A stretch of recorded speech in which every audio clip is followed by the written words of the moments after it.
రాజులు 2వ గ్రంథము 5వ అధ్యాయము.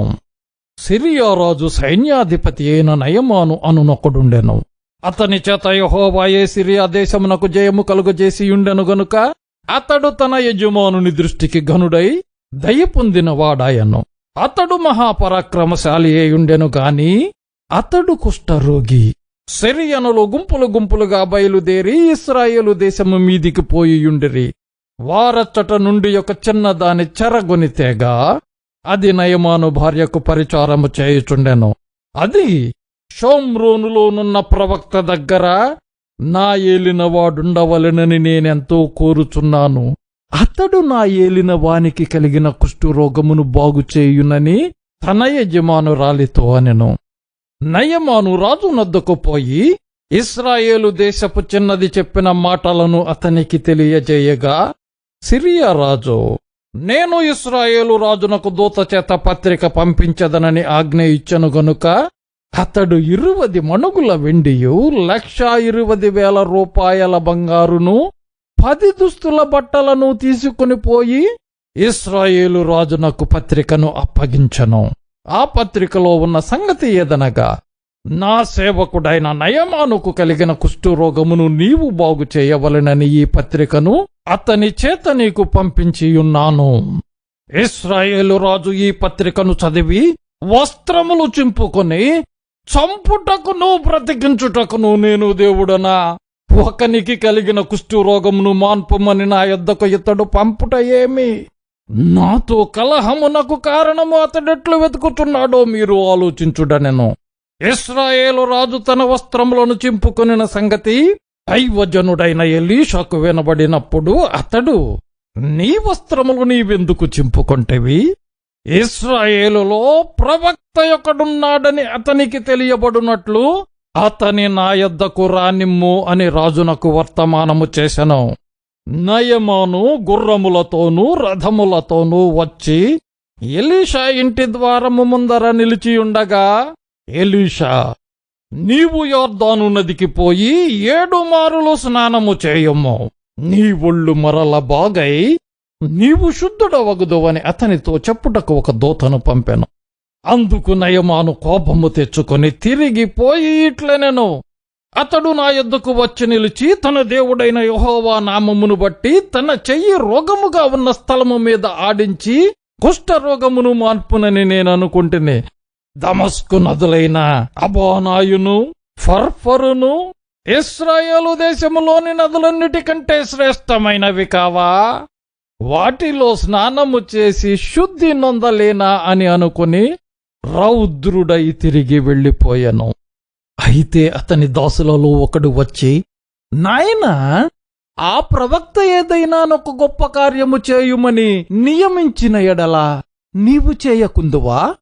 అయితే స్నానము చేసి శుద్ధుడవు కమ్మును మాట దానికంటే మేలు కాదా అని చెప్పినప్పుడు అతడు పోయి దైవజనుడు చెప్పినట్లు యొర్దాను నదిలో 7 మారులు మునుగగా అతని దేహము పసిపిల్ల దేహము వలెనై అతడు శుద్ధుడాయను.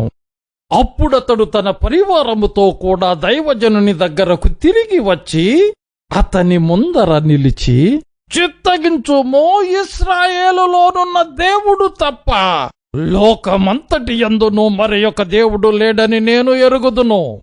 ఇప్పుడు నీవు నీ దాసుడనైన నా యొద్ద బహుమానము తీసుకొనవలసినదని అతనితో చెప్పగా, ఎలీషా, ఎవని సన్నిధిని నేను నిలువబడియున్నానో ఇశ్రాయేలు దేవుడైన ఆ యెహోవా జీవముతోడు నేనేమియూ తీసుకొనను అని చెప్పెను. నయమాను అతనిని ఎంతో బతిమాలినను అతడు ఒప్పకపోయెను. అప్పుడు యెహోవాకు తప్ప దహన బలినైనను మరి ఏ బలినైనను ఇతర దేవతలకు నేనిక అర్పింపను.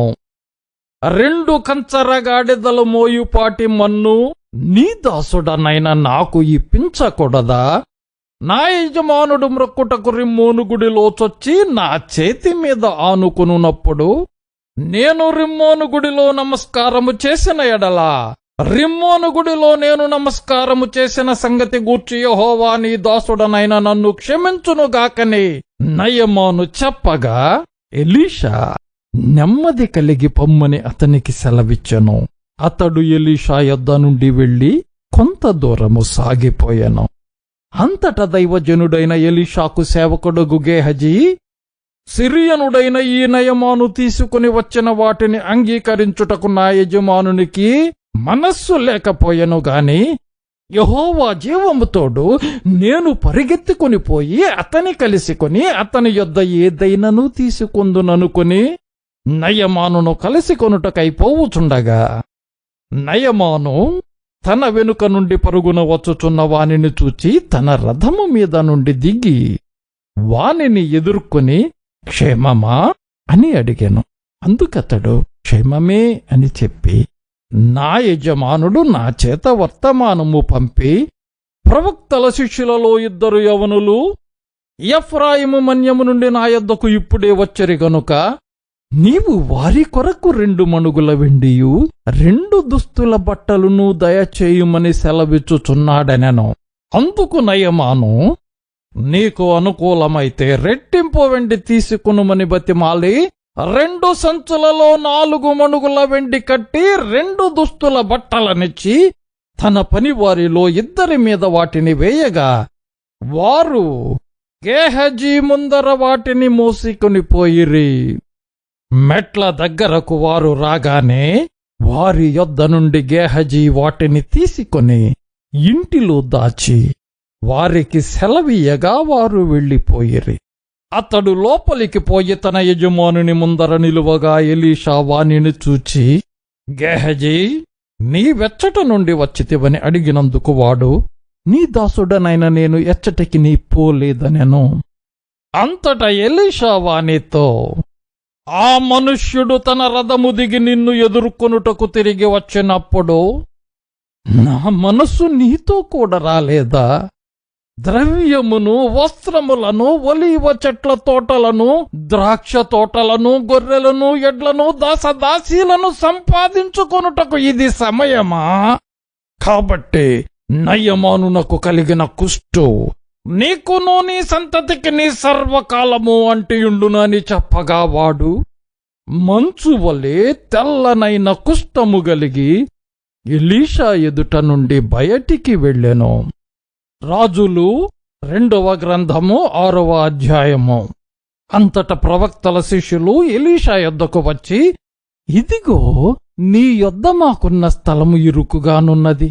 నీ సెలవైతే మేము యొర్దాను నదికి పోయి తల యొక్క మ్రాను అచ్చట నుండి తెచ్చుకొని మరి ఒక చోట నివాసము కట్టుకుందుమని మనవి చేయగా అతడు వెళ్ళుడని ప్రత్యుత్తరమిచ్చెను.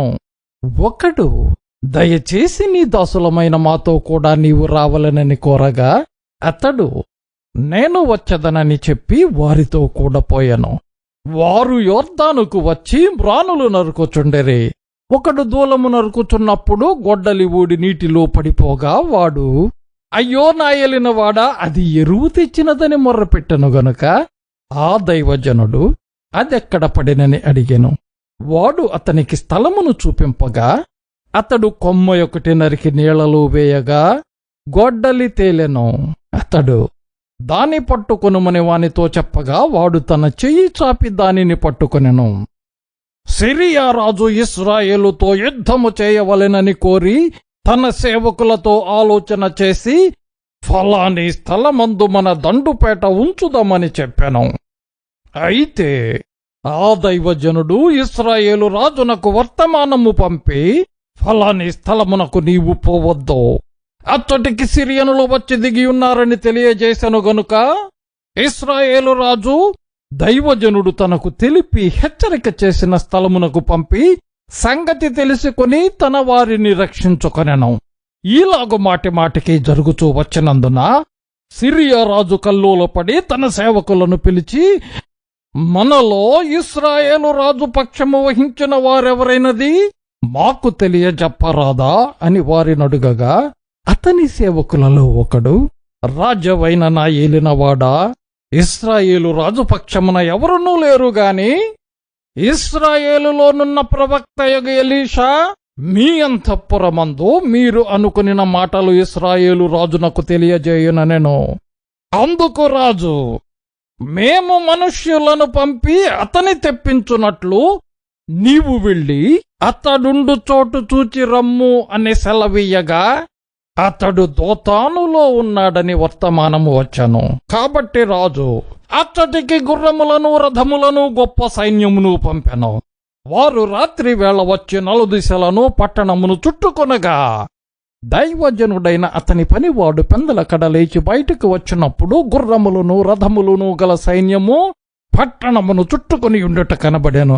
అంతటా అతని పనివాడు, అయ్యో నా ఏలినవాడా, మనము ఏమి చేయుదమని ఆ దైవజనునితో అనగా అతడు, భయపడవద్దు, మన పక్షముననున్నవారు వారి కంటే అధికులయ్యున్నారని చెప్పి యెహోవా వీడు చూచున్నట్లు దయచేసి వీని కళ్ళు తెరువమని ఎలీషా ప్రార్థన చేయగా యెహోవా ఆ పనివాని కండ్లను తెరువజేసెను గనుక వాడు ఎలీషా చుట్టూను పర్వతము అగ్నిగుర్రముల చేత రథముల చేతను నిండియుండుట చూచెను. ఆ దండువారు అతని సమీపించినప్పుడు ఎలీషా, ఈ జనులను అంధత్వముతో మొత్తుమని యెహోవాను వేడుకొనగా ఆయన ఎలీషా చేసిన ప్రార్థన చొప్పున వారిని అంధత్వముతో మొత్తెను. అప్పుడు ఎలీషా, ఇది మార్గము కాదు, ఇది పట్టణము కాదు. మీరు నా వెంట వచ్చిన ఎడల మీరు వెదుకువాని యొద్దకు మిమ్మును తీసుకుని పోదునని వారితో చెప్పి షోమ్రోను పట్టణమునకు వారిని నడిపించెను. వారు షోమ్రోనులోనికి వచ్చినప్పుడు అతడు, యెహోవా వీరు చూచున్నట్లు వీరి కండ్లను తెరువమని ప్రార్థన చేయగా యెహోవా వారి కండ్లను తెరువ చేసెను గనుక వారు తాము షోమ్రోను మధ్య ఉన్నామని తెలిసికొనిరి. అంతట ఇశ్రాయేలు రాజు వారిని పారజూచే, నాయనా వీరిని కొట్టుదునా అని ఎలీషాను అడుగగా అతడు, నీవు వీరిని కొట్టవద్దు, నీ కత్తి చేతను నీ వింటి చేతను నీవు చెరపట్టిన వారినైనను కొట్టుదువా? వారికి భోజనము పెట్టించి వారు తిని త్రాగిన తరువాత వారు తమ యజమానుని యొద్దకు వెళ్ళుదురని చెప్పెను. అతడు వారి కొరకు విస్తారమైన భోజన పదార్థములను సిద్ధపరచగా వారు అన్నపానములు పుచ్చుకొని రాజు సెలవు పొంది తమ యజమానుని యొద్దకు పోయిరి. అప్పటి నుండి సిరియనుల దండువారు ఇశ్రాయేలు దేశములోనికి వచ్చుట మానిపోయెను. అటు తరువాత సిరియా రాజైన బెన్హదదు తన సైన్యమంతటిని సమకూర్చుకుని వచ్చి షోమ్రోనునకు ముట్టడి వేసెను.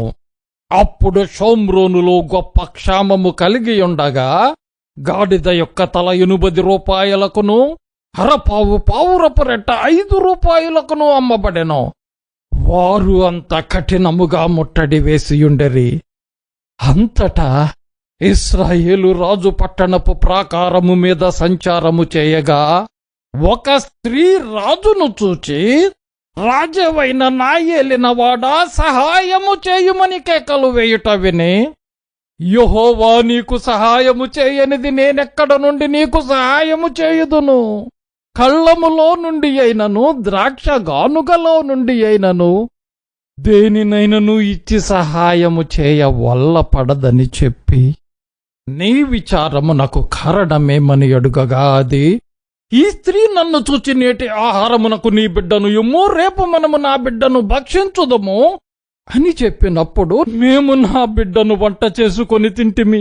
అయితే మరునాటి యందు నేను దాన్ని చూచి నేటి ఆహారమునకు నీ బిడ్డను ఇమ్మని అడిగి తిని గాని అది తన బిడ్డను దాచిపెట్టనని చెప్పాను.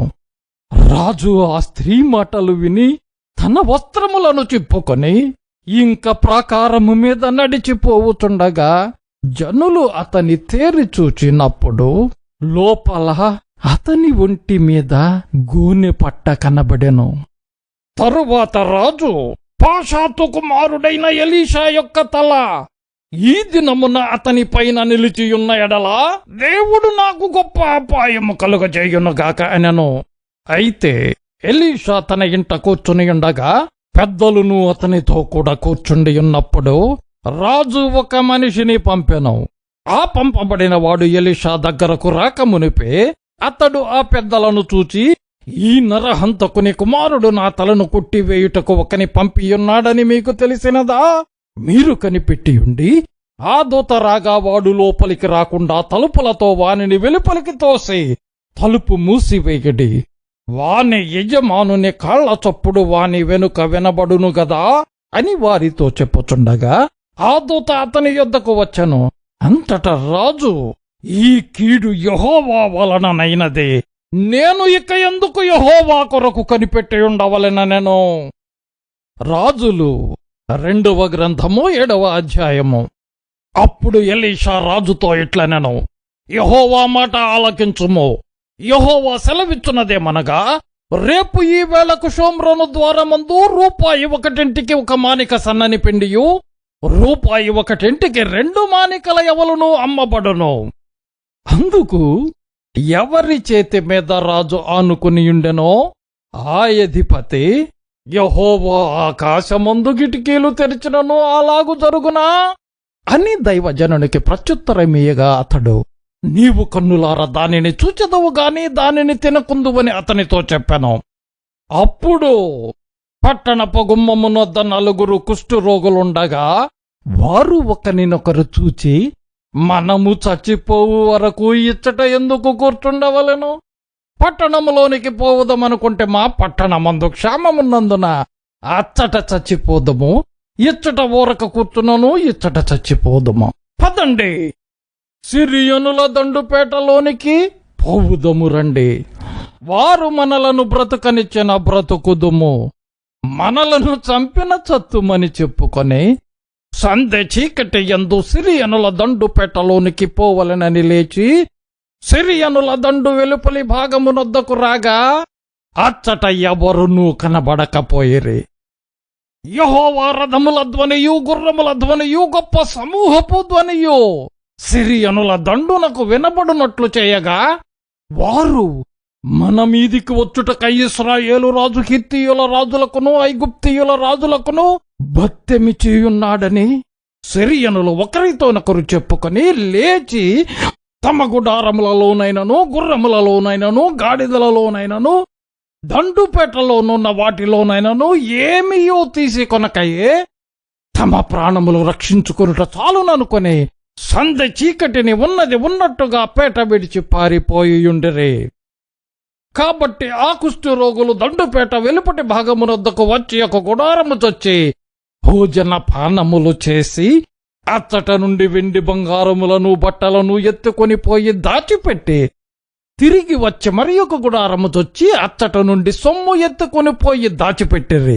వారు, మనము చేయున్నది మంచి పని కాదు, నేటి దినము శుభవర్తమానము గల దినము, మనము ఊరుకొన్న నేల, తెల్లవారు వరకు మనము ఇచ్చట నుండిన ఎడల ఏదైనానొక అపాయము మనకు సంభవించును గనుక మనము వెళ్లి రాజు ఇంటి వారితో సంగతి తెలియజెప్పుదము రండని ఒకరితోనొకరు చెప్పుకొని వచ్చి పట్టణ ద్వార పాలకుని పిలిచి, మేము సిరియనుల దండుపేటకు పోతేమి, అచ్చట ఏ మనిషియూ కనబడలేదు, మనిషి చప్పుడైనను లేదు, కట్టబడిన గుర్రములను కట్టబడిన గాడిదలను ఉన్నవి గాని గుడారముల దగ్గర ఎవరునూ లేరని వానితో అనగా వాడు ద్వారపాలకుని పిలిచెను.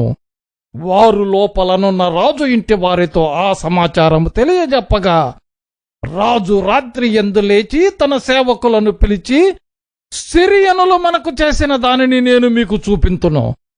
మనము ఆకలితోనున్న సంగతి వారికి తెలిసి ఉన్నది గనుక వారు పట్టణములో నుండి బయటకు వచ్చిన ఎడల మనము వారిని సజీవులనుగా పట్టుకొని పట్టణమందు ప్రవేశింపగలమని యోచన చేసి పేట విడిచి పొలములోనికి పోయి పొంచియున్నారని వారితో అనెను.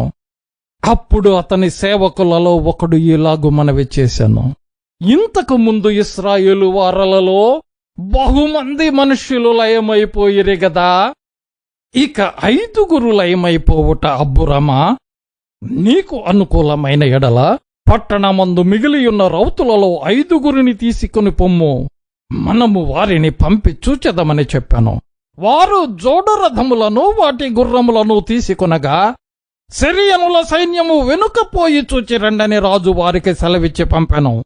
కాబట్టి వారు వారి వెనుక యొర్దాను నది వరకు పోయి సిరియనులు తొందరగా పోవచ్చు పోయినంత లెక్క పారవేసిన వస్త్రములను సామానులను చూచి ఆ దూతలు తిరిగి వచ్చి రాజుతో సంగతి తెలియజెప్పగా జనులు బయలుదేరి సిరియనుల దండుపేట దోచుకొనిరి.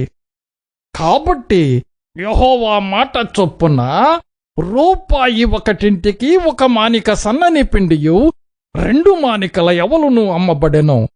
ఎవని చేతి మీద రాజు ఆనుకునియుండెనో ఆ అధిపతి ఆ ద్వారమున నిలువబడుటకు నిర్ణయింపబడగా రాజు దైవజనుని యొద్దకు వచ్చినప్పుడు ఆ దైవజనుడు అతనితో చెప్పిన ప్రకారము ద్వారమందు జనుల త్రొక్కుడు చేత అతడు మరణమాయెను. మరియు రూపాయి ఒకటింటికి 2 మానికల యవలును, రూపాయి ఒకటింటికి 1 మానిక సన్నని పిండియు రేపు ఈ వేళప్పుడు షోమ్రోనులో అమ్మబడునని దైవజనుడు రాజుతో చెప్పిన మాట నెరవేరెను. ఆ అధిపతి యెహోవా ఆకాశమందు కిటికీలు తెరచినను అది జరుగునా అని ఆ దైవజనునితో చెప్పగా అతడు నీవు కన్నులారా చూచెదవు గాని దానిని తినకపోవుదువని ఆ అధిపతితో చెప్పాను. జనులు ద్వారమందు అతని త్రొక్కగా అతడు మరణమాయను గనుక ఆ మాట ప్రకారము అతనికి సంభవించెను. రాజులు 2వ గ్రంథము 8వ అధ్యాయము. ఒకనాడు ఎలీషా తాను బ్రతికించిన బిడ్డకు తల్లి అయిన ఆమెను పిలిచి యెహోవా క్షామకాలము రప్పింపబోచున్నాడు, 7 సంవత్సరములు దేశములో క్షామము కలుగునని చెప్పి నీవు లేచి నీవును నీ ఇంటి వారును ఎచ్చట నుండుట అనుకూలమో అచ్చటికి పోవుడనగా ఆ స్త్రీ లేచి దైవజనుని మాట చొప్పున చేసి తన ఇంటి వారిని తోడుకుని ఫిలిష్తీయుల దేశమునకు పోయి 7 సంవత్సరములు అక్కడ వాసము చేశాను. అయితే ఆ 7 సంవత్సరములు గతించిన తరువాత ఆ స్త్రీ ఫిలిష్తీయుల దేశములో నుండి వచ్చి తన ఇంటిని గూర్చియు భూమిని గూర్చియు మనవి చేయుటకై రాజునొద్దకు పోయెను. రాజు దైవజనుని పనివాడగు గేహజీతో మాటలాడి ఎలీషా చేసిన గొప్ప కార్యములన్నిటినీ నాకు తెలియజెప్పుమని ఆజ్ఞ ఇచ్చియుండెను. అతడు ఒక మృతునికి ప్రాణము తిరిగి రప్పించిన సంగతి వాడు రాజునకు తెలియజెప్పుచుండగా ఎలీషా బ్రతికించిన బిడ్డ తల్లి తన ఇంటిని గూర్చియు భూమిని గూర్చియు రాజుతో మనవి చేయవచ్చెను. అంతట గేహజీ నా ఏలిన వాడవైన రాజా, ఆ స్త్రీ ఇదే, మరియు ఎలీషా తిరిగి బ్రతికించిన ఈమె బిడ్డ వీడే అని చెప్పగా రాజు ఆ స్త్రీని అడిగినప్పుడు ఆమె అతనితో సంగతి తెలియజెప్పెను. కాబట్టి రాజు ఆమె పక్షముగా ఒక అధిపతిని నియమించి ఆమె సొత్తు యావత్తును, ఆమె దేశము విడిచినప్పటి నుండి నేటి వరకు భూమి ఫలించిన పంట యావత్తును ఆమెకు మరలా ఇమ్మని సెలవిచ్చెను. ఎలీషా దమస్కునకు వచ్చెను. ఆ కాలమున సిరియా రాజైన బెన్హదదు రోగి అయ్యుండి దైవజనుడైన అతడు ఎక్కడికి వచ్చియున్నాడని తెలిసికొని హజాయేలును పిలిచి నీవు ఒక కానుక చేత పట్టుకుని దైవజనుడైన అతనిని ఎదుర్కొనబోయి ఈ రోగము పోయి నేను బాగుపడుదునా లేదా అని అతని ద్వారా యెహోవా యొద్ద విచారణ చేయుమని ఆజ్ఞ ఇచ్చి పంపెను. కాబట్టి హజాయేలు దమస్కులోనున్న మంచి వస్తువులన్నిటిలో 40 వంటలు మోయనంత కానుకగా తీసుకుని అతనిని ఎదుర్కొనబోయి అతని ముందర నిలిచి నీ కుమారుడును సిరియా రాజునైన బెన్హదదు నాకు కలిగిన రోగము పోయి నేను బాగుపడుదునా లేదా అని నిన్నడుగుటకు నన్ను పంపెనని చెప్పాను. అప్పుడు ఎలీషా నీవు అతని యొద్దకు పోయి నిశ్చయముగా నీకు స్వస్థత కలుగవచ్చునని చెప్పుము, అయినప్పటికీ అతనికి అవశ్యముగా మరణము సంభవించునని యెహోవా నాకు తెలియజేసినని పలికి హజాయేలు ముఖము చిన్నబోవునంత వరకు ఆ దైవజనుడు అతని తేరి చూచుచూ కన్నీళ్లు రాల్చెను. హజాయేలు నా ఏలిన వాడవైన నీవు కన్నీళ్లు రాల్చెదవేమని అతని నడుగగా ఎలీషా ఈలాగు ప్రత్యుత్తరమిచ్చెను. ఇశ్రాయేలు వారి గట్టి స్థలములను నీవు కాల్చివేయుదువు, వారి యవనస్తులను కత్తిచేత హతము చేయుదువు, వారి పిల్లలను నేలకు వేసి కొట్టి చంపుదువు, వారి గర్భిణుల కడుపులను చింపివేయుదువు గనుక నీవు వారికి చేయబోవు కీడును నేనెరిగియుండుట చేత కన్నీళ్లు రాల్చుచున్నాను. అందుకు హజాయేలు, కుక్క వంటి వాడనకు నీ దాసుడనైన నేను ఇంత కార్యము చేయుటకు ఎంతటి వాడను అని అతనితో అనగా, ఎలీషా, నీవు సిరియా మీద రాజు వగుదువని యెహోవా నాకు బయలుపరచియున్నాడనెను. అతడు ఎలీషాను విడిచి వెళ్లి తన యజమానుని యొద్దకు రాగా అతడు, ఎలీషా నీతో చెప్పినదేమని అడుగగా అతడు, నిజముగా నీవు బాగుపడదువని అతడు చెప్పానెను. అయితే మరునాడు హజాయేలు ముదురు బట్ట తీసుకుని నీటిలో ముంచి రాజు ముఖము మీద పరచగా అతడు చచ్చెను. అప్పుడు హజాయేలు అతనికి మారుగా రాజాయను. ఆహాబు కుమారుడును ఇశ్రాయేలు వారికి రాజైన యెహోరాము ఏలుబడిలో 5వ సంవత్సరమందు యెహోషాపాతు యూదా రాజయ్యుండగా, యూదా రాజైన యెహోషాపాతు కుమారుడైన యెహోరాము ఏలనారంభించెను. అతడు ఏలనారంభించినప్పుడు 32 వాడయుండి యెరూషలేమునందు 8 సంవత్సరములు ఏలెను. ఇతడు ఆహాబు కుమార్తెను పెండ్లి చేసుకొనియుండెను గనుక అహాబు కుటుంబీకుల వలనే ఇతడును ఇశ్రాయేలు రాజులు ప్రవర్తించినట్లు ప్రవర్తించుచు యెహోవా దృష్టికి చెడుతనము జరిగించెను. అయినను యెహోవా సదాకాలము తన సేవకుడకు దావీదునకును అతని కుమారులకును దీపము నిలిపెదనని మాట ఇచ్చి ఉండెను గనుక అతని జ్ఞాపకము చేత యూదాను నశింపజేయుటకు ఆయనకు మనస్సు లేకపోయెను. ఇతని దినములలో ఎదోమీయులు యూదారాజునకు ఇక లోబడుట మాని అతని మీద తిరుగుబాటు చేసి తమ మీద నొకని రాజుగా నియమించుకొనినందున యెహోరాము తన రథములన్నిటినీ తీసుకొనిపోయి జాయిరు అను స్థలమునకు వచ్చి రాత్రి వేళ లేచి తన చుట్టూనున్న ఎదోమీయులను రథముల మీది అధిపతులను హతము చేయగా జనులు తమ తమ గుడారములకు పారిపోయిరి. అయితే నేటి వరకు ఎదోమీయులు తిరుగుబాటు చేసి యూదా వారికి లోబడకయ్యున్నారు. మరియు ఆ సమయమందు లిబ్నా పట్టణము తిరుగబడెను. యెహోరాము చేసిన ఇతర కార్యములను గూర్చియు అతడు చేసిన దానినంతటిని గూర్చియు యూదా రాజుల వృత్తాంతముల గ్రంథమందు వ్రాయబడియున్నది. యెహోరాము తన పితరులతో కూడా నిద్రించి తన పితరుల సమాధిలో దావీదుపురమందు పాతిపెట్టబడెను. అతని కుమారుడైన అహజ్యా అతనికి మారుగా రాజాయెను. ఆహాబు కుమారుడును ఇశ్రాయేలు రాజునైన యెహోరాము ఏలుబడిలో 12వ సంవత్సరమందు యూదా రాజైన యెహోరాము కుమారుడైన అహజ్యా ఏలనారంభించెను. అహజ్యా ఏలనారంభించినప్పుడు 22 వాడయుండి యెరూషలేములో 1 సంవత్సరము ఏలెను. అతని తల్లి పేరు అతల్యా. ఈమె ఇశ్రాయేలు రాజైన ఒమ్రీ కుమార్తె. అతడు అహాబు కుటుంబీకుల ప్రవర్తనను అనుసరించుచు వారి వలనే యెహోవా దృష్టికి చెడుతనము జరిగించెను. అతడు అహాబు ఇంటి వారి అల్లుడు. అతడు అహాబు కుమారుడైన యెహోరాముతో కూడా రామోత్గిలాదునందు సిరియా రాజైన హజాయేలుతో యుద్ధము చేయ బయలుదేరగా సిరియనులు యెహోరామును గాయపరచిరి. రాజైన యెహోరాము సిరియా రాజైన హజాయేలుతో రామాలో యుద్ధము చేసినప్పుడు సిరియనుల వలన తాను పొందిన గాయములను బాగు చేసుకొనుటకై యెజ్రెయేలు ఊరికి తిరిగి రాగా యూదా రాజైన యెహోరాము కుమారుడైన అహజ్యా అహాబు కుమారుడైన యెహోరాము రోగి ఆయనని తెలిసికొని అతని దర్శించుటకై యెజ్రెయేలు ఊరికి వచ్చెను.